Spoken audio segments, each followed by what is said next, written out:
Hello guys, स्वागत है आप सभी का आपके अपने YouTube channel as smart classes में। आज के इस वीडियो में हम संस्कृत की संख्याएं या संस्कृत की गिनतियां कंप्लीट करेंगे। आप लोगों को पता ही है कि टीचिंग एग्ज़ाम्स जो होते हैं, TET, CTET, super TET, DElEd के एग्ज़ाम, तो इनमें जो संस्कृत का पेपर आता है उसमें गिनतियों से 1-2 क्वेश्चन ज़रूर आते हैं।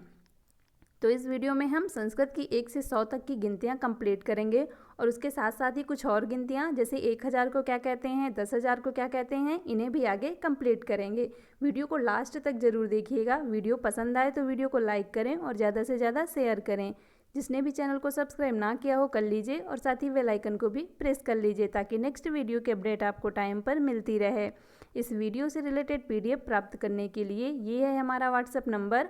इसमें अपना नाम और नंबर लिखकर सेंड कीजिए, जिससे आपको हमारे व्हाट्सएप ग्रुप में ऐड कर दिया जाएगा और इससे रिलेटेड पीडीएफ आपको प्राप्त हो सकेंगे। स्टार्ट करते हैं संस्कृत की संख्याएं। तो सबसे पहले देखेंगे एक को क्या कहते हैं, एकः, एकम, एका। 2 को कहते हैं द्वौ, द्वय, द्वय। 3 को त्रयः, त्रीणि, तिस्त्र। 4 को चत्वारः, चत्वारि, चतस्र। अब ये जो 4 संख्याएं हैं, ये चारों संख्याओं के 3-3 नाम हैं। तो ये जो चारों संख्याएं हैं ये तीनों लिंग में होती हैं, स्त्रीलिंग, पुरुषलिंग, नपुंसकलिंग। ये सिर्फ यही चारों संख्याएं बस होती हैं, आगे की संख्याओं में ये नहीं होता। तो इसमें से ये तीनों में से कोई भी ऑप्शन दे दे तो तीनों ही राइट होगा। कभी कभी होता है ऐसा कि एका दे देता है या एका दे देता है तो आप लोग कन्फ्यूज़ हो जाते हैं। तो ध्यान दीजिएगा कि यहाँ पे जो 4 संख्याएँ होती हैं इनके ये 3-3 ऑप्शन होते हैं, मतलब तीनों में से कोई भी ऑप्शन हो सकता है। तो तीनों में से कोई भी हो उसे आप लगा दीजिए, राइट हो जाएगा। अब नेक्स्ट देखेंगे, आगे से ये समस्या नहीं होती। जैसे 5वीं है पंच, 6 को कहते हैं षट, 7 को सप्त, 8 को अष्ट या अष्टौ, 9 को नौ, 10 को 10। अब यहाँ पर एक चीज़ और ध्यान दीजिए कि अगर आपको 10 तक की गिनतियाँ कंप्लीट हो जाती हैं, अच्छे से तैयार हो जाती हैं, तो आगे की गिनतियाँ तैयार करने में आसानी रहती है। आगे की गिनतियों में आपको मेन टर्म्स बस तैयार करने पड़ेंगे। जैसे 10 को क्या कहेंगे, 20 को, 30 को, 40, 50, 60, 70, 80, 90, 100। अगर ये मेन टर्म्स तैयार हो जाएंगे तो आपको गिनतियाँ समझने में आसानी होगी। तो 10 तक की गिनतियाँ यहाँ से कंप्लीट हुई। अब आगे देखते हैं, नेक्स्ट है 11। 11 को क्या कहते हैं, 10 को हमने क्या कहा था, 10। अब 11 को कहेंगे एकादश, द्वादश, 13 को त्रयोदश, 14 को चतुर्दश, 15 को पंचदश, 16 को षोडश, 17 को सप्तदश, 18 को अष्टादश, 19 को नवदश या एकोनविंशति। 9-10 मतलब 9 + 10 इक्वल क्या हुआ, 19 हुआ। एकोनविंशति मतलब 1 नहीं 20 में, तो 20 में अगर 1 घटाएंगे तो कितना आएगा, 19। तो इसके 2 नाम हो जाते हैं 9, 10 और एकोनविंशति। तो ये दोनों ही गिनतियाँ आपको कंप्लीट तैयार करनी पड़ेगी क्योंकि ये दोनों ही थोड़ा सा अलग सी होती हैं। अब नेक्स्ट क्या आ गया, विंशति। अब विंशति से ही आगे वाली गिनतियाँ बनेंगी। जैसे देखते हैं आगे 21 को क्या कहेंगे, ये देखिए एकविंशति, द्वाविंशति, 23 को त्रयोविंशति, 24 को चतुर्विंशति, 25 को पंचाविंशति। देखिए सब में लास्ट में विंशति लगा है। तो आपको जो मेन टर्म्स हैं इनको तैयार कर लेंगे अगर, तो आपको इनके आगे की जो गिनतियाँ हैं वो सब तैयार होती चली जाएंगी।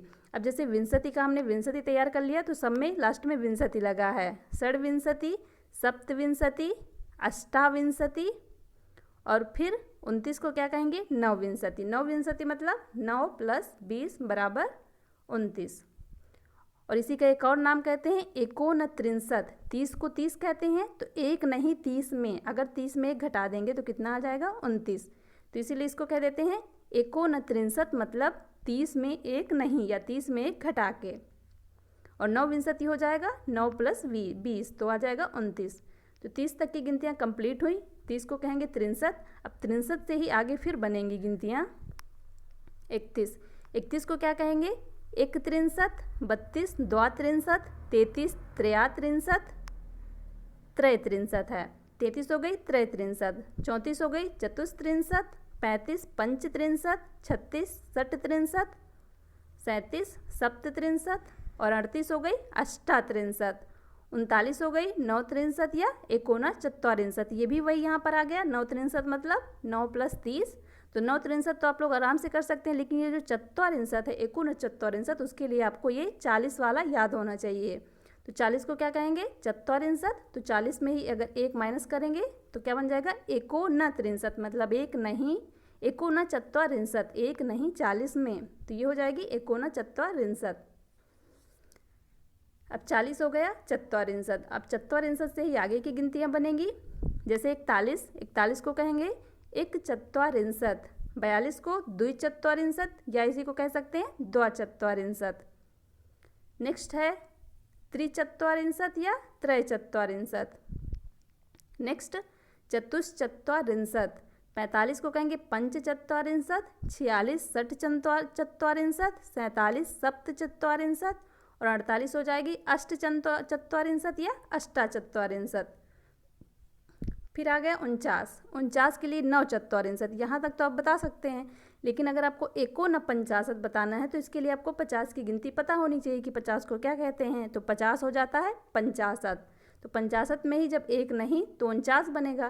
तो एकोन पंचाशत मतलब 50 में एक नहीं तो कितना आ जाएगा? 49। और 9 चत्वारिंशत मतलब 9 + 40, तो कितना आ जाएगा? ये भी आ जाएगा 49। तो 50 तक की गिनतियाँ कंप्लीट हुई। अब आगे देखेंगे, आगे की पंचाशत से बनेंगी 51। 51 को क्या कहेंगे? एक पंचाशत। 52 को द्विपंचाशत या द्वापंचाशत। 53 को त्रिपंचाशत या त्रयःपंचाशत। 54 को चतुःपंचाशत। 55 को पंचपंचाशत। 56 को षट्पंचाशत। 57 को सप्तपंचाशत, और 58 हो जाएगी अष्टपंचाशत या अष्टापंचाशत। नेक्स्ट फिर आ गई 59 को नवपंचाशत। इसे आप लोग आराम से बता सकते हैं, लेकिन जो फिर आगे आ जाएगा, इसकी जो दूसरा नाम है, इसके लिए आपको 60 की गिनती पता होनी चाहिए। 60 को कहेंगे षष्ठी। तो क्या हो जाएगा 59? एकोन षष्ठी, मतलब 60 में एक नहीं तो हो जाएगा कितना? 59, 59। तो 60 तक की कंप्लीट हुई। अब आगे की स्टार्ट होगी षष्ठी से। तो 61 को क्या कहेंगे? एक षष्ठी। 62 द्विषष्ठी या द्वाषष्ठी। 63 त्रिषष्ठी या त्रयःषष्ठी। 64 हो जाएगी चतुःषष्ठी। 65 पंचषष्ठी। 66 षट्षष्ठी। 67 सप्तषष्ठी। 68 अष्टषष्ठी या अष्टाषष्ठी। 69 हो जाएगी नवषष्ठी। नवषष्ठी तक बता सकते हैं। अब यहाँ पर क्या आपको पता होना चाहिए? 70 की गिनती। 70 को कहते हैं सप्तति। क्या कहते हैं इसको? सप्तति। तो सप्तति से जो 69 बनेगा वह हो जाएगा एकोन सप्तति, मतलब एक नहीं सप्तति में। तो एक नहीं सप्तति में मतलब 70 - 1, तो कितना आ जाएगा? 69। तो ये कंप्लीट हुई 70 तक की गिनतियाँ। 70 को कहेंगे सप्तति। अब आगे स्टार्ट होंगी जो वे सप्तति से स्टार्ट होंगी। जैसे 71 लेंगे। 71 क्या हो जाएगा? एक सप्तति। एक लग गया, आगे सप्तति। द्विसप्तति या द्वासप्तति। 73 को कहेंगे त्रिसप्तति या त्रयःसप्तति। 74 चतुःसप्तति। 75 पंचसप्तति। 76 षट्सप्तति। 77 सप्तसप्तति। 78 अष्टसप्तति या अष्टासप्तति। 79 हो जाएगी नवसप्तति। अब यहाँ पर भी 9 सप्तति तक बता सकते हैं, और एकोनाशीति के लिए आपको 80 की गिनती पता होनी चाहिए। अब 80 अगर अशीति ही है तो इसी में एकोन मतलब एक नहीं अशीति में, तो क्या हो जाएगा? एकोनशीति, मतलब अशीति में एक नहीं, तो 80 - 1 79। और 9 सप्तति तो पता ही है कि 70 + 9, तो हो जाएगा 79। तो ये 80 तक की कंप्लीट हुई। 80 को क्या कहते हैं? अशीति ही। नेक्स्ट देखेंगे 81 को कहेंगे एकाशीति ही। क्या कहेंगे? एकाशीति ही। द्वयशीति। 83 त्रयशीति। 84 चतुर्शीति। 85 पंचाशीति। 86 षड्शीति। 87 सप्ताशीति। 88 अष्टाशीति। 89 नवाशीति। नवाशीति तक फिर बता सकते हैं, और ये वाली बताने के लिए आपको 90 की पता होनी चाहिए। तो 90 को कहते हैं नवति ही। क्या कहते हैं? नवति। तो अगर हम 89 बताएंगे तो क्या हो जाएगी? एकोननवति ही। यहाँ पे 2 ना होंगे, एकोन ये तो अलग हो गया, और उसके आगे लगेगा नवति ही। तो एकोननवति मतलब 90 - 1, तो कितना आ जाएगा? 89। और ऐसे ही नवाशीति में 9 + 80 तो हो जाएगा कितना 89। नेक्स्ट देखेंगे, अब हम आई 90 तक की गिनतियाँ कंप्लीट हो गई। 90 को कहते थे नवति, तो अब 91 में जो गिनतियाँ आएंगी उनमें आगे क्या लगा रहेगा नवति ही, तो 91 हो जाएगी एक नवति। 92 हो जाएगी द्विनवति या द्वानवति। 93 हो जाएगी त्रिनवति या त्रयोनवति। 94 चतुर्नवति।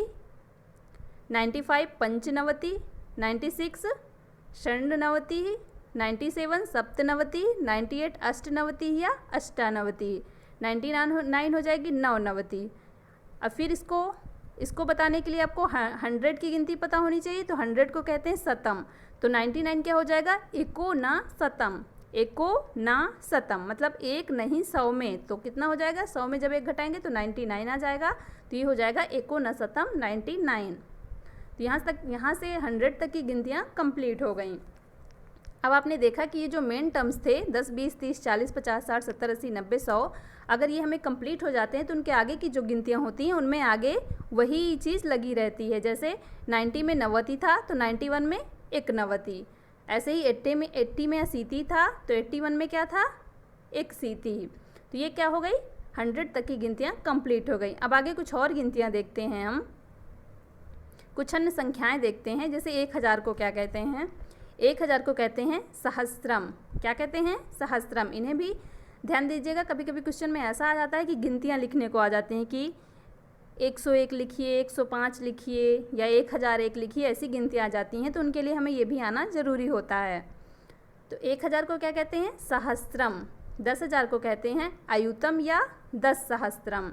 सहस्त्रम से ही 10 सहस्त्रम बन गया, लेकिन इसका एक और नाम है, क्या है वह अयुतम। 1 लाख को कहते हैं लक्षम, ये तो इजी है, 1 लाख लक्षम। 10 लाख को कहेंगे 10 लक्षम। लक्षम 10 लक्षम, ये तो एकदम इजी है, लेकिन इसके कुछ और नाम है जैसे न्यूतम प्रयुतम। अगर ऑप्शन में कभी न्यूतम प्रयुतम दे दे तो भी इन तीनों ही वर्डों को ध्यान दीजिएगा। अगर आपको लिखने को आ जाएगा तो आप 10 लक्षम भी लिख देंगे तो वो भी राइट होगा। नेक्स्ट देखेंगे 1 करोड़ को क्या कहते हैं, 1 करोड़ को कहते हैं कोटि। 10 करोड़ को कहेंगे 10 कोटि, ये तो इजी है, कोटि 10 कोटि। 1 अरब को कहेंगे अर्बुदम और 10 अरब को कहेंगे 10 अर्बुदम। 1 अरब हो गया अर्बुदम, 10 अरब हो गया 10 अर्बुदम। 1 खरब को कहेंगे खरवम, और आगे देखते हैं 10 खरब को क्या कहेंगे, 10 खरब को कहेंगे 10 खरवम। ये भी इजी है, आगे 10 लगा देंगे, खरब बस याद कर लीजिए, खरवम, तो 10 खरब हो जाएगा 10 खरवम। 1 नील को कहते हैं नीलम और 10 नील को कहते हैं 10 नीलम। तो ये कुछ अन्य संख्याएं जो थी वह भी कंप्लीट हुई। अब जैसे कुछ गिनतियां हम देख लेते हैं लिखने के लिए। अगर मान लीजिए लिखना है आपको 101 को संस्कृत में, 1 मिनट, 101 को संस्कृत में लिखने को दे देता है, तो आप क्या लिखेंगे। 100 को तो कहते हैं शतम और 1 को कहते हैं एकः, एकम या एका, तो इसको हम लिखेंगे एकाधिकम, एकाधिकम शतम। मतलब 1 अधिक है 100 में, क्या इसका अर्थ निकला, 1 अधिक है 100 में। 101 को क्या लिखेंगे एकाधिकम शतम। ठीक। अब जैसे मान लीजिए हम कभी पूछ लेता है कि आप 500 को 500 को संस्कृत में लिखिए, तो आप इसको क्या लिखेंगे, इसको लिखेंगे पंच शतम। 100 को तो कहते हैं शतम, तो यहाँ पे कितने हैं 500 हैं, कितने हैं 500 हैं, तो उसको लिख देंगे पंच शतम। ऐसे ही अगर 600 को लिखने के लिए बोल देगा तो 60 शतम लिख देंगे, 700 को बोल देगा तो सप्त शतम लिख देंगे, 800 को बोल देगा तो अष्ट शतम लिख देंगे। तो ऐसे ही ये गिनतियाँ हम लिख देंगे।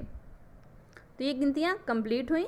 वीडियो पसंद आया हो तो वीडियो को लाइक कर दें और ज़्यादा से ज़्यादा शेयर कर दें। जिसने भी चैनल को सब्सक्राइब ना किया हो कर लीजिए और साथ ही बेल आइकन को भी प्रेस कर लीजिए ताकि नेक्स्ट वीडियो की अपडेट आपको टाइम पर मिलती रहे। Thank you so much guys, मिलते हैं नेक्स्ट वीडियो पे नेक्स्ट टॉपिक के साथ।